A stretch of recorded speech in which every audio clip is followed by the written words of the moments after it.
दीदिया के दूल्हा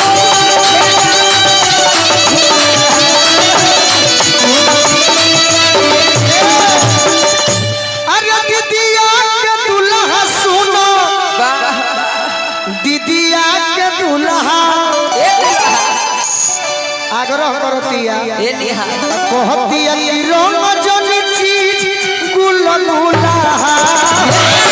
सुन दीदिया के दूल्हा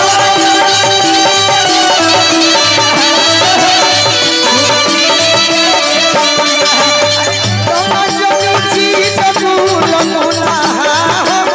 सुन दीदिया के दूल्हा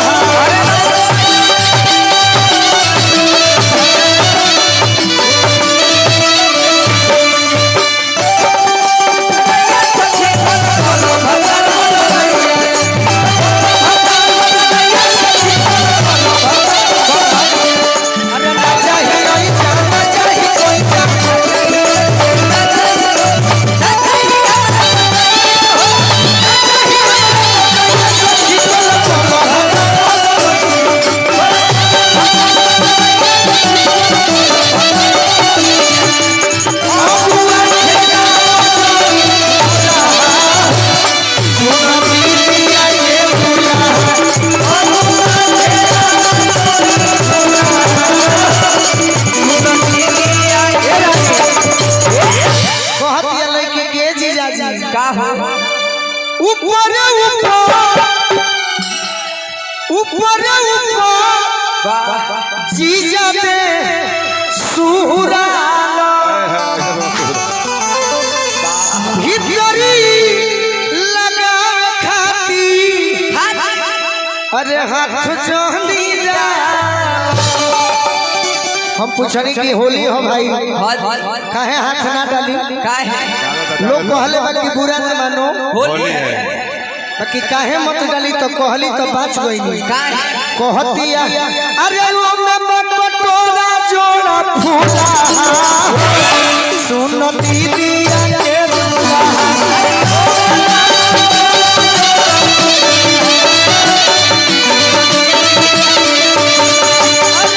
कटोरा जोड़ा फूला सुन दीदिया के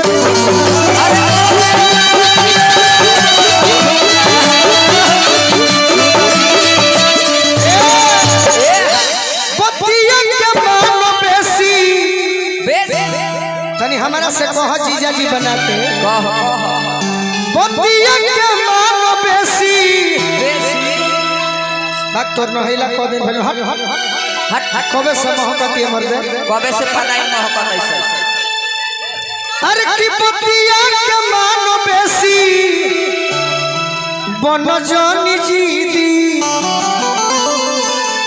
जुल्म हो जाई जदी अरे देख ली है दीदी जाना तनी काहे खाती बेचैन बाड़ो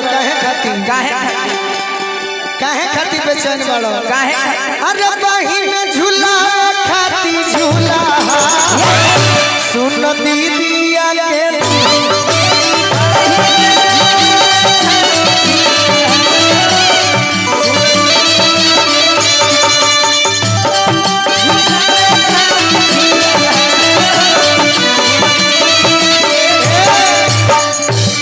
एगो बात को हमार घर आरा जिला जरूर होगा कि सिवान छपर में प्यार बोले वाली गोल्डन भैया आ घर जहाँ हो वही जाके लड़का लयदार ना होने से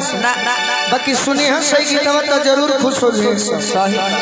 कि परसल खाली रंग लगवनी अरे अब किल टाइम अबीरो में अरे जवन मजा जहरा कोई न मिलल उ मजा मिली पीरो में जवन